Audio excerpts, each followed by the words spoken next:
Good evening. অনেক দিন পর আজ তোমাদের কাছে এলাম। তোমাদের ওই অভিব্যক্তি চ্যাপ্টারটা শুরু করব। আসলে কি হয়েছে যে তোমাদের এই টপিকসগুলো আলোচনা করতে এই যে ভিডিওগুলো একটু বড় হয়ে যাচ্ছে, যার ফলে আপলোডের একটু সমস্যা হচ্ছিল। তো আজকে একবার চেষ্টা করি যে ছোট ছোট করে ভিডিওগুলোকে যদি বানিয়ে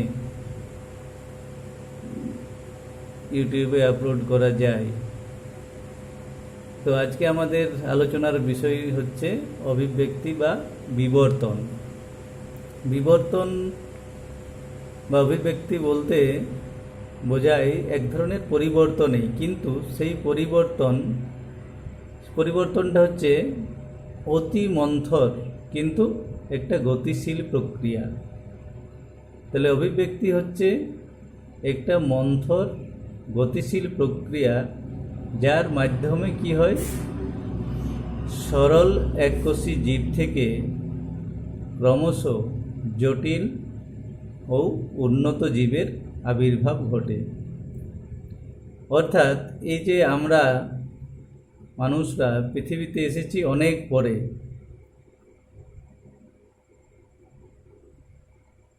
তো এই মাঝখানের সময়ে পৃথিবীর উৎপত্তি এবং তার পরবর্তী সময়ে নানা রকম ঘটনার মধ্য দিয়ে সর্বশেষে এই মানুষ জাতি বা মানুষ প্রজাতিটা পৃথিবীতে এসেছে। বহু পরিবর্তন, বহু ঘটনার মধ্য দিয়ে আমরা এই পর্যায়ে এসে পৌঁছেছি। তাহলে এখানেই কি শেষ? মানুষ প্রজাতির পর আর কি কেউ আসবে পৃথিবীতে? অবশ্যই আসবে, কেননা বিবর্তন কখনো থেমে থাকে না, অভিব্যক্তি কখনো বন্ধ হয়নি। এটা যুগ যুগান্ত ধরে চলে আসছে, আগামী দিনেও চলবে, এটা চলতেই থাকবে। যার ফলে নতুন প্রজাতির জীব সৃষ্টি হবেই। তো অনেকেই প্রশ্ন করে যে বিবর্তনটা একটা কেমন জিনিস, এটা সত্যি কি বিবর্তন হয়েছে? অর্থাৎ এককোষী জীব বা একটা জীব থেকে পরিবর্তনের মাধ্যমে কি অন্য একটা জীব সৃষ্টি হয়েছে? এই নিয়ে অনেকে প্রশ্ন তোলে। তো যাই হোক, আমরা এই অভিব্যক্তি সম্পর্কে যে আলোচনাতে যাব, সেখানে আমরা শুধু তো কাউকে কথার মাধ্যমে বলে তো বোঝানো যাবে না। বিজ্ঞান কোনো কিছুকে বিশ্বাস করতে গেলে প্রমাণ দিতে হবে। তা আমরা বিভিন্ন পরীক্ষার মাধ্যমে জানার চেষ্টা করব যে বিবর্তন ঘটছে এবং এটা অনেক আগে থেকে চলে আসছে এবং এটা চলতেই থাকবে। তো তার আগে তোমাদেরকে কিছু ঘটনার কথা বলি। যে পৃথিবীতে যা কিছু প্রাকৃতিক সৃষ্টি জিনিস হোক বা মনুষ্য সৃষ্টি অর্থাৎ কৃত্রিম জিনিস হোক, দেখবে তোমরা সেই জিনিসগুলোরও পরিবর্তন বা বিবর্তন ঘটে, অর্থাৎ সেগুলো ক্রমশ উন্নত হয়। যে কোনো প্রাকৃতিক ঘটনা বা কোনো মনুষ্যসৃষ্ট ঘটনা বা জিনিস, ধরে নাও এই আমাদের বিদ্যালয়, এই বিদ্যালয় কি শুরু থেকে এরকমই ছিল? আমাদের আমরা প্রাচীন ভারতীয় ইতিহাসের দিকে যদি তাকাই, তাহলে দেখবো আগে পড়াশোনা হতো কোথায়? গুরুকুলে। গুরুকুল আশ্রমে থেকে পড়াশোনা হতো। ধীরে ধীরে গুরুকুল কনসেপ্টটা পাল্টে গিয়ে ধীরে ধীরে হতে থাকলো পাঠশালা তৈরি হলো। পাঠশালার পর গ্রামে গ্রামে বিদ্যালয় হয়েছিল। তখনও কিন্তু প্রাথমিক বিদ্যালয় হয়নি, বিভিন্ন জায়গায় পড়াশোনা হতো, কোনো গাছের তলায় বা কারো বাড়িতে। ধীরে ধীরে পদ্ধতির আরও চেঞ্জ হলো, প্রাথমিক বিদ্যালয় তৈরি হলো, প্রাইমারি স্কুল। পরে বিভিন্ন এলাকা জুড়ে কিছু কিছু জায়গায় বড় স্কুল বা হাই স্কুল তৈরি হলো। হাই স্কুলের পর হয়েছে কলেজ। তাহলে শিক্ষা ব্যবস্থা কি হয়েছে? ধীরে ধীরে উন্নত হয়েছে, সেই সঙ্গে শিক্ষাঙ্গনটারও পরিবর্তন হয়েছে, তাই তো? আবার দেখো, আমাদের ঘর বাড়ির কথাই যদি ধরি, যে আমাদের আদিম মানুষরা কোথায় বাস করতো? গুহাতে।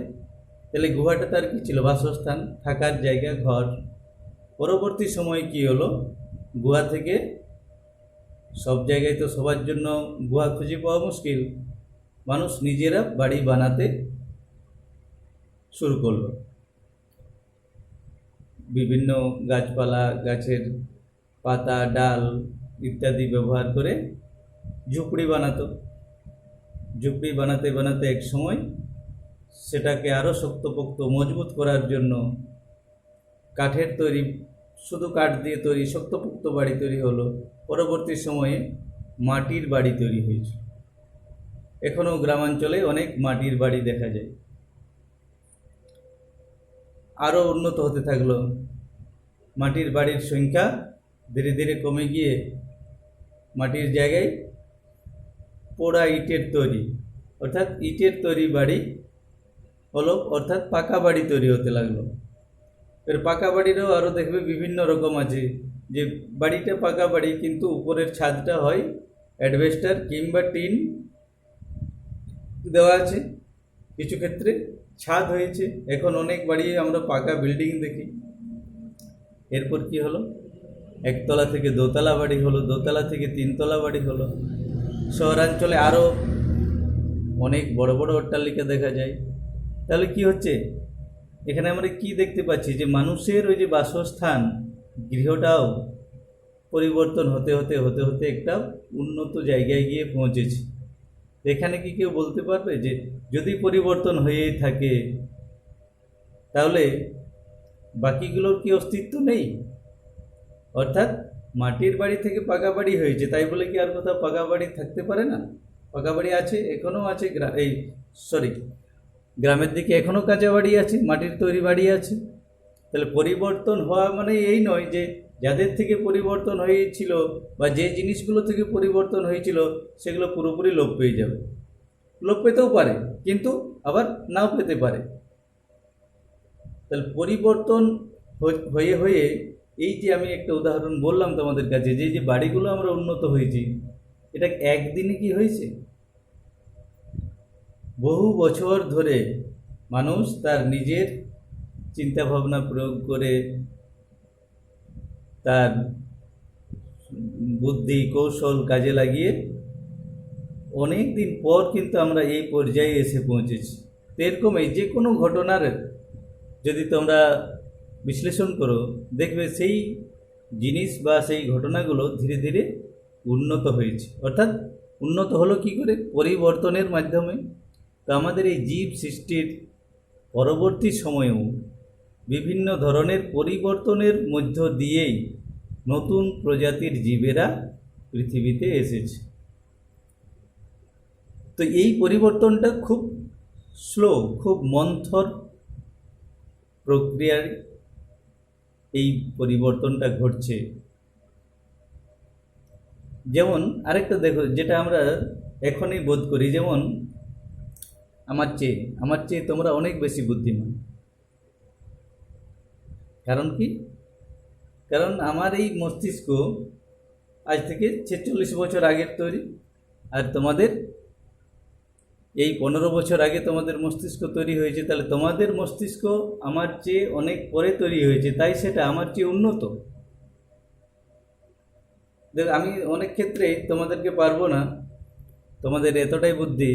দেখবে তোমরা যে স্মার্টফোন ব্যবহার করো, আমারও স্মার্টফোন আছে, তোমরাও ব্যবহার করছো, কিন্তু স্মার্টফোন ব্যবহারের যে কায়দা কানুন বা কৌশল আমার চেয়ে তোমরা অনেক বেশি জানো। এই সমস্ত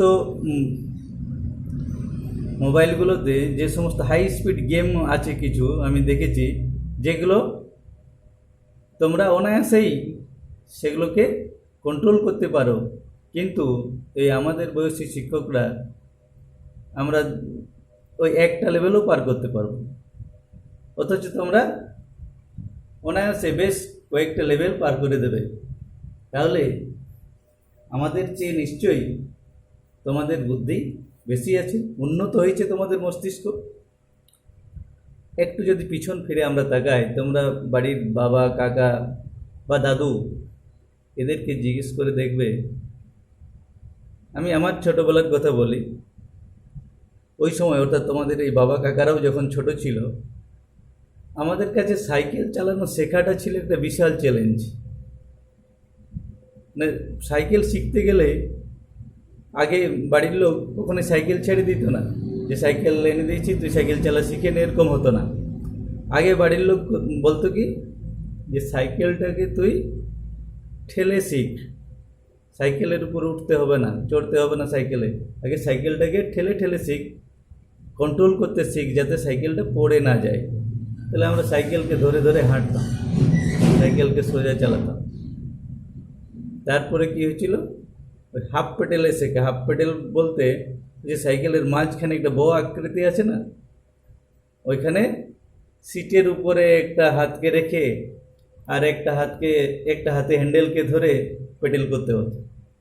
সে এক বিশাল সমস্যার জিনিস।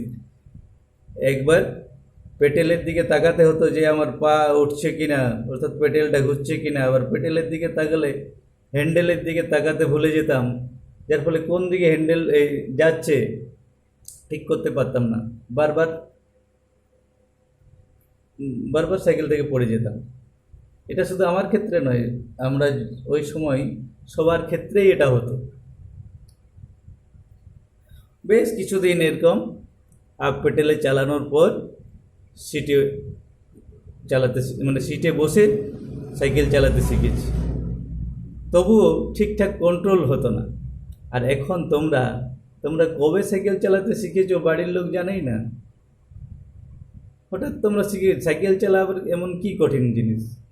এটা তো একটা অতি সহজ জিনিস, এটা চালাতে এত কষ্ট কিসের তোমাদের এখন মনে হবে যে এটা চালানো এটা কি সমস্যা। অনেকে এখন 4 চাকা চালিয়ে দিচ্ছে, যদিও তোমাদের বয়সে মোটর সাইকেল বা 4 চাকা চালানো ঠিক না, তাই তো? যাই হোক, আমি এই ঘটনাটা বললাম এই কারণেই যে দেখো, তাহলে আমাদের থেকে তোমরা যখন এসেছো, মানে আমাদের পরে তোমরা যখন এসেছো, তোমরা কিছু তো উন্নত জিনিস নিয়ে এসেছো। তোমাদের মস্তিষ্ক অবশ্যই আমাদের চেয়ে উন্নত। তাছাড়া এখন তোমরা এত অনায়াসে এই সমস্ত জিনিসগুলো কেন করতে পারছো? তাহলে এখানেও বলতে হবে যে পরিবর্তন তো কিছু হচ্ছে, তাই না? আমরা এখনকার যে কোনো বাচ্চারা, তোমরা অনেক বেশি স্মার্ট, তাহলে পরিবর্তন একটা হচ্ছেই। তো আমরা যে বিবর্তন বা অভিব্যক্তি নিয়ে আলোচনা করছি, এই পরিবর্তনটা কিন্তু অতি মন্থর কিন্তু গতিশীল। এই প্রক্রিয়ার মাধ্যমেই সরল এককোষী জীব থেকে জটিল উন্নত বহুকোষী জীবের সৃষ্টি হয়েছে, এবং বহু বিচিত্র ধরনের জীব সৃষ্টি হয়েছে প্রকৃতির পরিবর্তনের সঙ্গে সঙ্গে। প্রকৃতির পরিবর্তন বলতে কি, তো পৃথিবীর শুরু থেকে আজ পর্যন্ত পরিবেশেরও নানা রকম পরিবর্তন ঘটছে। তাহলে সেই পরিবেশ পরিবর্তনের সঙ্গে সঙ্গে পৃথিবীতেও বিভিন্ন ধরনের জীব আবির্ভূত হয়েছে। তো আমাদের আজকে আলোচনার বিষয়বস্তুই হচ্ছে যে এককোষী জীব থেকে কিভাবে, এককোষী জীবেই বা সৃষ্টি হলো কি করে, এবং সেই জীব থেকে কিভাবে পরিবর্তনের মধ্য দিয়ে জটিল বা উন্নত জীবের সৃষ্টি হলো। তাহলে চলো আগে জেনে নেওয়া যাক, এর সংজ্ঞাটা একটু দেখে নিই। অভিব্যক্তি কাকে বলে? যে মন্থর গতিশীল ধারাবাহিক প্রক্রিয়ায় সরলতম জীব থেকে নানান পরিবর্তনের মাধ্যমে ক্রমশ জটিল ও উন্নত জীবের সৃষ্টি হয়, তাকে অভিব্যক্তি বা বিবর্তন বলে, যেটা আগেও বললাম আমি। তাহলে চলো জেনে নেওয়া যাক পৃথিবীর শুরু থেকে আমরা জানার চেষ্টা করি। পৃথিবী আজ থেকে প্রায় 5 থেকে 6 বিলিয়ন বছর পূর্বে সূর্য থেকে বিচ্ছিন্ন হয়ে পৃথিবীর সৃষ্টি হয়। সেই সময় অত্যধিক উত্তপ্ত ছিল পৃথিবী, পরে ধীরে ধীরে শীতল হতে হতে বহু কোটি বছর পরে, আজ থেকে প্রায় 3.7 বিলিয়ন বছর আগে পৃথিবীতে এককোষী জীবের সৃষ্টি হয়। তাহলে পৃথিবীতে প্রথম প্রাণের সৃষ্টি হয় আজ থেকে 3.7 বিলিয়ন বছর আগে।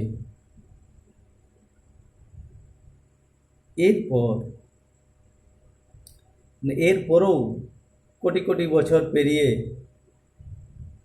আমরা পৃথিবীতে এসেছি। এই সময়ে কি হয়েছে? এই সময়ে পৃথিবীর পরিবেশেরও আমূল পরিবর্তন ঘটেছে। এই যে এখনকার জলবায়ু মোটামুটি একটা স্থিতিশীল পর্যায়ে এসে পৌঁছেছে, তো এই পর্যায়ে এরকম জলবায়ু আগে কিন্তু পৃথিবীর শুরুতে ছিল না, যার ফলে পৃথিবী ওই কয়েকশো কোটি বছর কোটি কোটি বছর কোনো প্রাণের অস্তিত্বই ছিল না। বহু কোটি বছর পরে যখন পৃথিবীর পরিবেশ অশান্ত থেকে ধীরে ধীরে শান্ত হতে লাগলো, সেই সময় সমুদ্রের জলে প্রথম প্রাণের আবির্ভাব হয়, সেটাও প্রায় 3.7 বিলিয়ন বছর আগে। তো তখনকার পরিবেশ কেমন ছিল? একেবারে অশান্ত পরিবেশ। বৃষ্টি হচ্ছে তো বৃষ্টি হচ্ছে, ঝড় হচ্ছে, অত্যধিক বজ্রপাত হতো, সূর্য থেকে অতিবেগুনি রশ্মি সরাসরি পৃথিবীতে চলে আসতো। তখন কোনো ওজোন স্তরের আবরণ পৃথিবীতে তৈরি হয়নি। আদিম পৃথিবীর পরিবেশ ছিল অক্সিজেনবিহীন। তাহলে অক্সিজেনেই যেহেতু নেই, ওজোনেরও অস্তিত্ব নেই, অর্থাৎ ওজোন গ্যাসের অস্তিত্ব নেই, তাহলে সূর্য থেকে অতিবেগুনি রশ্মিও পৃথিবীতে চলে আসতো, আর হতো প্রচণ্ড বজ্রপাত। এই ঘটনাগুলিই জীব সৃষ্টির কারণ হিসাবে কাজ করেছে বা জীব সৃষ্টিতে সহায়তা করেছে। ওই আল্ট্রাভায়োলেট রশ্মি আর ক্রমাগত বজ্রপাত, এই ঘটনাগুলো আর পৃথিবীতে থাকা বিভিন্ন গ্যাসীয় উপাদানগুলো। তো এই উপাদানগুলো থেকে প্রথম প্রাণের সৃষ্টি হয়। কিভাবে সৃষ্টি হয় এবারে চলো আমরা একটু আলোচনা করি। যে জীবনের উৎপত্তি নিয়ে রাশিয়ার বিজ্ঞানী আলেকজান্ডার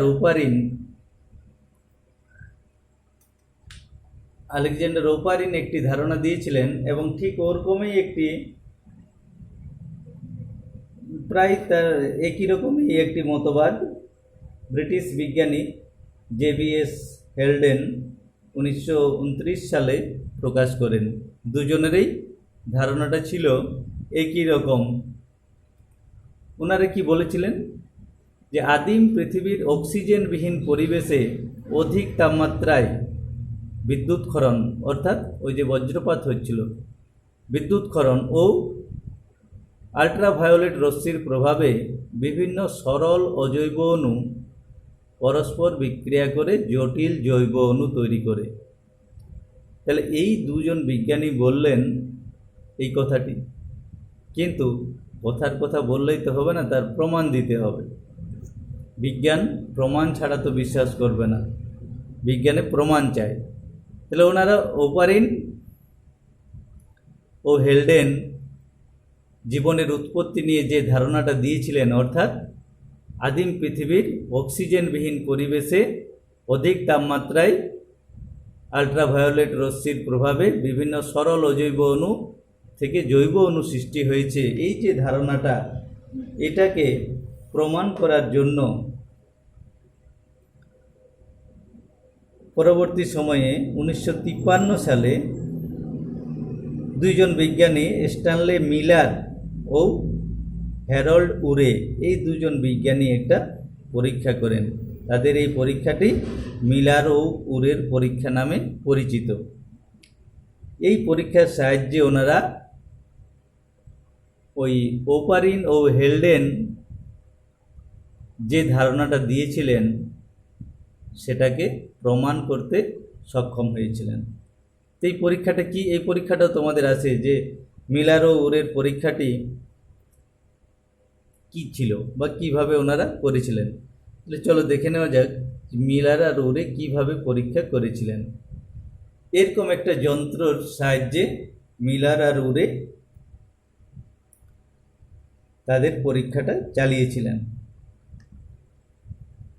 1953 সালে। তাহলে এই পরীক্ষাটা ওনারা করেছিলেন একটি 5 লিটার ধারণ ক্ষমতা সম্পন্ন গোল কাঁচ পাত্র একটি তৈরি করেন।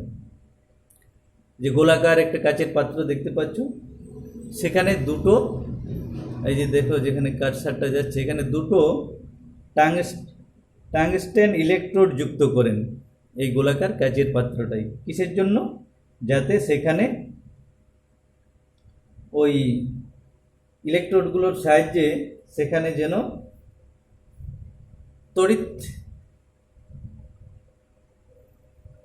তড়িৎক্ষরণ ওখানে যেন করা যায়।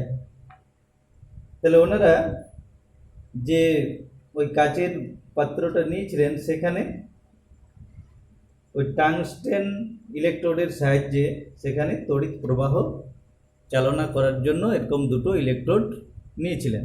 আর ওই পাত্রটিতে নেওয়া হয়েছিল মিথেন, অ্যামোনিয়া আর হাইড্রোজেন 2:2:1 অনুপাতে। এই অনুপাতটাও ভালো করে মনে রাখবে। তারা তাদের পরীক্ষাটিতে ওই কাঁচ নির্মিত পাত্রটিতে মিথেন, অ্যামোনিয়া ও হাইড্রোজেন 2:2:1 অনুপাতে নিয়েছিলেন। আর এই কাচের পাত্রটির নিচের দিকে একটি ঘনীভবন যন্ত্র যুক্ত করা আছে। এই দেখো গোল কাচের পাত্রটি, কারসারটা দেখো যেখানে, যে এই পাত্রটির নিচে একটা ঘনীভবন যন্ত্র যুক্ত করা আছে, যার একদিক থেকে এই দিক থেকে ঠান্ডা জল ঢুকবে, এদিক থেকে গরম জল বেরোবে। তাহলে এই ঘনীভবন যন্ত্রটা এই গোল পাত্রটার নিচে লাগানো আছে। তারও নিচে ঘনীভবন যন্ত্রের পরে একটা এই যে ইউ আকৃতির একটা নল আছে। এখানে এই নলে এখানে দেখো একটা স্টপ কক লাগানো আছে। এখানে কি হয়, এখানে একটা ফ্লাস্কে উৎপন্ন পদার্থটাকে সংগ্রহ করা হয়। আর এরপরে কি আছে, এরপরে আরেকটা ছোট ফ্লাক্স আছে যা একটা বড় নলের সাহায্যে এই বড় কাচ পাত্রটার সাথে যুক্ত আছে। এই ফ্লাক্সটিতে জল রাখা হয় এবং এখানে উত্তপ্ত করা হয়। তাহলে এখানে তাপ দিলে এই জল কী হবে, বাষ্পীভূত হয়ে যাবে। সেই জলীয় বাষ্প এই নল দিয়ে গিয়ে এই বড় কাচপাত্রে প্রবেশ করবে। তাহলে ওখানে আগে থেকেই রাখা আছে কি, মিথেন, অ্যামোনিয়া আর হাইড্রোজেন 2:2:1 অনুপাতে। তাহলে এরকম অবস্থায়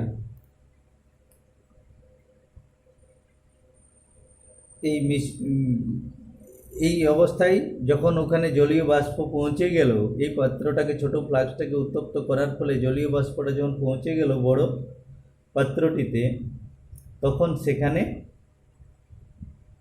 ওই যে ইলেকট্রোডগুলো ছিল টাংস্টেন নির্মিত ইলেকট্রোডের সাহায্যে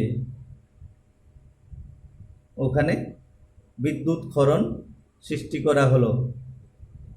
এই তড়িতের সাহায্যে এমন একটা পরিবেশ সৃষ্টি করা হলো যাতে ওই বজ্রপাতের সময় যেমন বিদ্যুৎ ক্ষরণ হয়, ঠিক ওরকমভাবে এখানে চার্জ করা হলো। এটাকে বিচ্ছুরিত তড়িতের মধ্য দিয়ে অনবরত এখানে ওই তড়িৎ চালনা করা হতে লাগলো। তাহলে ওখানে কি কি আছে, মিথেন, অ্যামোনিয়া, হাইড্রোজেন আর জলীয় বাষ্প।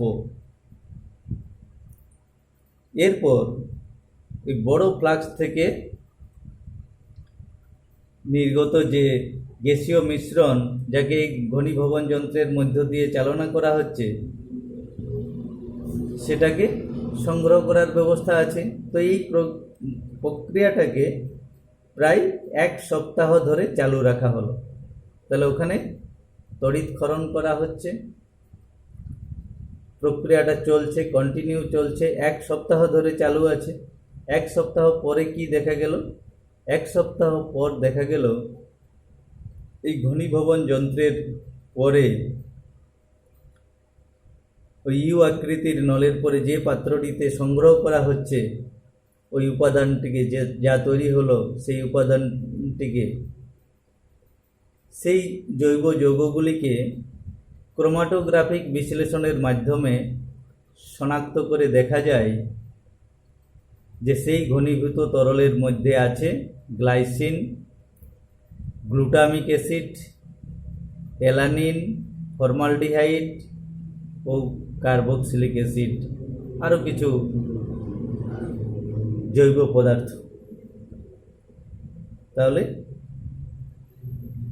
এই পরীক্ষার সাহায্যে ওনারা দেখলেন ওই পরীক্ষার পরে প্রাপ্ত যে তরলকে বিশ্লেষণ করে যে বিভিন্ন যৌগ পাওয়া গেল।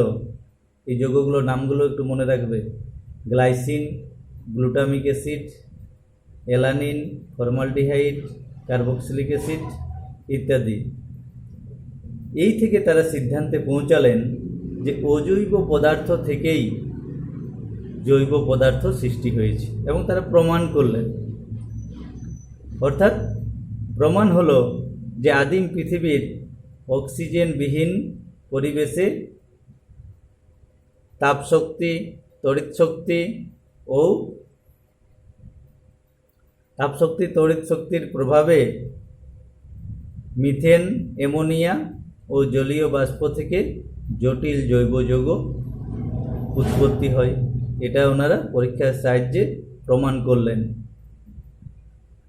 এবং এই জৈব যৌগগুলিই সমুদ্রে গরম তরল স্যুপ তৈরি করে, এবং সেই গরম তরল স্যুপ থেকেই কোসার্ভেট এবং পরবর্তীতে জীবনের সৃষ্টি হয়।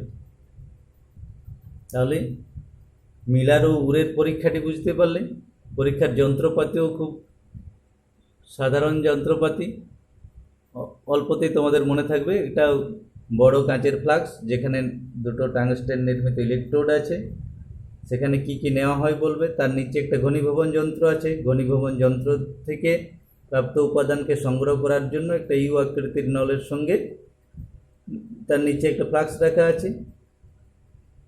ইউ আকৃতির নলের পরে একটা ছোট ফ্লাক্স আছে, যে ফ্লাক্সটি একটি নলের সাহায্যে বড় ওই কাচের ফ্লাক্সটির সঙ্গে যুক্ত আছে। তাহলে এই পরীক্ষাটির সাহায্যে ওনারা প্রমাণ করলেন, বিজ্ঞানী মিলার ও উরে, যে অজৈব পদার্থ থেকেই জৈব পদার্থ সৃষ্টি হয়েছে। তাহলে এই যে অজৈব পদার্থ থেকে জৈব পদার্থ সৃষ্টি হলো বা সৃষ্টি হয়, এটাকে বলা হয় রাসায়নিক বিবর্তন বা কেমোজেনি। মনে রাখবে কথাটা। অজৈব পদার্থ থেকে জৈব পদার্থ সৃষ্টি হওয়াকেই বলে রাসায়নিক বিবর্তন বা কেমোজেনি। তো বিজ্ঞানী হেলডেনের মতে প্রাচীন পৃথিবীর জৈব যৌগ মিশ্রিত সমুদ্রের উত্তপ্ত জলকে বলা হয় হট ডাইলিউট স্যুপ। এটাও ভালো করে মনে রাখো। বিজ্ঞানী হেলডেন বলেছিলেন যে এই যে পদার্থগুলো উৎপন্ন হলো, ওই জৈব পদার্থগুলো, প্রাচীন পৃথিবীর জৈব যৌগ মিশ্রিত সমুদ্রের উত্তপ্ত জলকে হট ডাইলিউট স্যুপ বলে। আর ওপারিন এরপর কি বললেন? ওপারিনের মতে হট ডাইলিউট স্যুপ থেকে বৃহদাকার জৈব অণুগুলি আন্তঃআণবিক বল দ্বারা আকৃষ্ট হয়ে পরস্পরের কাছে এসে বৃহৎ কলয়েড বিন্দু গঠন করে। এটা বিজ্ঞানী ওপারিন বলেছিলেন যে ওই হট ডাইলিউট স্যুপ থেকে বৃহদাকার জৈব অণুগুলি আন্তঃআণবিক বল দ্বারা আকৃষ্ট হয়ে পরস্পর যুক্ত হয়ে বড় আকারের ক্লোয়েড বিন্দু গঠন করে, তাকেই উনি বলেছিলেন কোয়াসারভেট। তাহলে কোয়াসারভেট কি বলতে পারবে, তাই তো?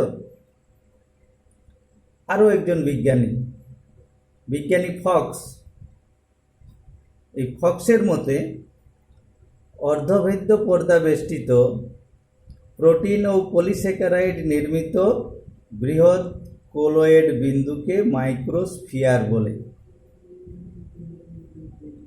তাহলে ওপারিন বললেন কোয়াসারভেটের ধারণা, বিজ্ঞানী ফক্স বললেন যে ওই কোলয়েড বিন্দুর চারিদিকে অর্ধভেদ্য পর্দা বেষ্টিত প্রোটিন ও পলিস্যাকারাইড নির্মিত ওই বড় আকারের কোলয়েড বিন্দুকেই উনি বললেন মাইক্রোস্ফিয়ার। এই কোয়াসারভেট বা মাইক্রোস্ফিয়ার এর সঙ্গে নিউক্লিক অ্যাসিড যুক্ত হয়ে তৈরি হয়েছিল প্রোটোসেল বা আদিকোষ। তাহলে আদিকোষ তৈরি হলো এই কোয়াসারভেট বা মাইক্রোস্ফিয়ারের সঙ্গে নিউক্লিক অ্যাসিড যুক্ত হয়ে। এই আদিকোষ থেকেই পরবর্তীতে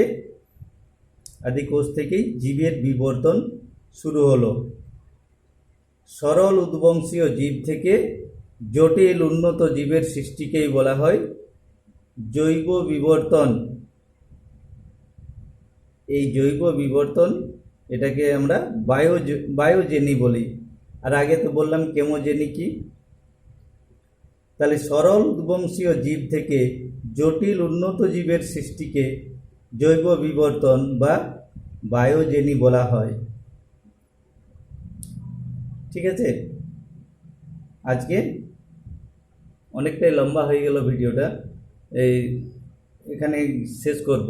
অল্প একটু বলে নিই, যেখানে এই অভিব্যক্তি বা এটাকে ইভলিউশন বলা হয়, এই ইভলিউশন কথাটি প্রথম বলেছিলেন হার্বার্ট স্পেন্সার বলে একজন বিজ্ঞানী। এই বিজ্ঞানীর নামটা মনে রাখবে। ইভলিউশন কথাটি প্রবর্তন করেন বিজ্ঞানী হার্বার্ট স্পেন্সার। তাহলে আজকে এইখানেই শেষ করছি। অনেকখানি প্রায় 32-33 মিনিট ভিডিওটা হয়ে গেল। তাহলে এখানে তোমরা এটা বারবার রিডিং পড়ো।